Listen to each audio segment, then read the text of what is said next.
नमस्कार दोस्तों। देश में कोरोना के मामले काफ़ी तेज़ी से बढ़ रहे हैं। कोरोना एक्टिव केसेस की संख्या 4000 के करीब पहुंच गई है। पिछले 48 घंटों में काफ़ी लोगों की मौत भी हो गई है, शायद 20-25 के आसपास। केरल में सबसे ज़्यादा 1400, महाराष्ट्र में 400 और दिल्ली में 436 केसेस हैं। देश की राजधानी दिल्ली में भी कोरोना के मामले तेज़ी से बढ़ रहे हैं, जहां पिछले 24 घंटों में 61 नए मामले आए हैं। 91 मरीज ठीक भी हुए हैं, लेकिन 3 लोगों की जान भी गई है। अब तक कुल 357 मरीज ठीक हो चुके हैं। पिछले अनुभवों को देखते हुए कोरोना की इस लहर को अब गंभीरता से लेने की ज़रूरत है। आगे हम ऐसे उपाय बताएंगे जिनसे आप खुद को सुरक्षित रखते हुए अपने परिवार और देश को भी सुरक्षित रख सकते हैं। लेकिन उससे पहले आपको बता दें कि कोरोना के केस बढ़ तो रहे हैं, लेकिन घबराने की ज़रूरत नहीं है, बल्कि सावधान होने की ज़रूरत है। जैसे घर से बाहर निकलते वक्त मास्क का प्रयोग अवश्य करें। दिल्ली में कोरोना के बढ़ रहे मामलों को देखते हुए अस्पतालों में कोरोना की जांच भी बढ़ा दी गई है। जुकाम, बुखार या फिर दूसरी किसी भी बीमारी के चलते भर्ती होने वाले मरीजों पर ज़्यादा फोकस किया जा रहा है।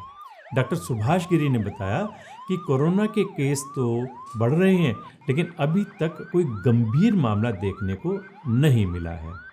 ये वायरस अभी तक तो खतरनाक नहीं दिख रहा है, हालांकि इसका फैलाव तेज है। इसमें बुखार, जुकाम, गले में खराश, बदन दर्द, इस तरह के लक्षण देखने को मिल रहे हैं। इस वक्त किडनी, लिवर, हार्ट और अनेक तरह की गंभीर बीमारियों से जूझ रहे मरीज, बच्चे और बुजुर्गों पर ज़्यादा ध्यान देने की ज़रूरत है। इसके अलावा जिन लोगों की इम्यूनिटी यानी रोग प्रतिरोधक क्षमता कम है, उन्हें सावधानी बरतनी चाहिए।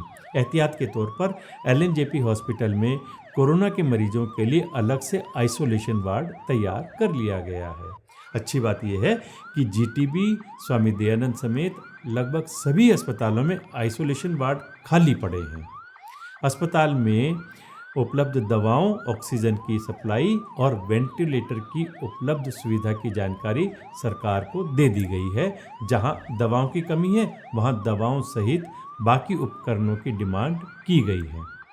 सरकार तो कोरोना के बचाव की तैयारी जोर शोर से कर ही रही है, लेकिन आप भी अगर थोड़ी सी सतर्कता बरतें तो इसके फैलने से काफ़ी हद तक बचा जा सकता है।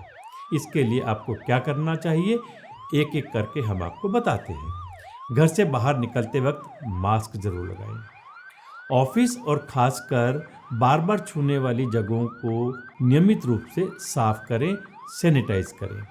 खांसते या छींकते वक्त मुंह और नाक को रुमाल, टिश्यू या कोहनी से ढकें। निजी सफाई बनाए रखें और दूसरों से प्रॉपर डिस्टेंस रखें। बार बार साबुन से हाथ धोएं या सैनिटाइजर का इस्तेमाल करें। ऑफिस में बैठने की व्यवस्था ऐसी हो कि लोगों के बीच उचित दूरी बनी रहे। अगर बुखार या सांस की परेशानी जैसी कोई भी तकलीफ हो तो तुरंत चेकअप कराएं। बुजुर्ग, गर्भवती महिला, बच्चा या जिनको पहले से कोई बीमारी है, वे खास सावधानी बरतें। कोरोना फिर से पांव पसार रहा है, लेकिन हमने आपने इसे 2 बार हराया है, इसलिए इससे लड़ने का आपके पास, हमारे पास बहुत अच्छा अनुभव है। अनुभव का इस्तेमाल करें और कोरोना से बचे रहें। नमस्कार।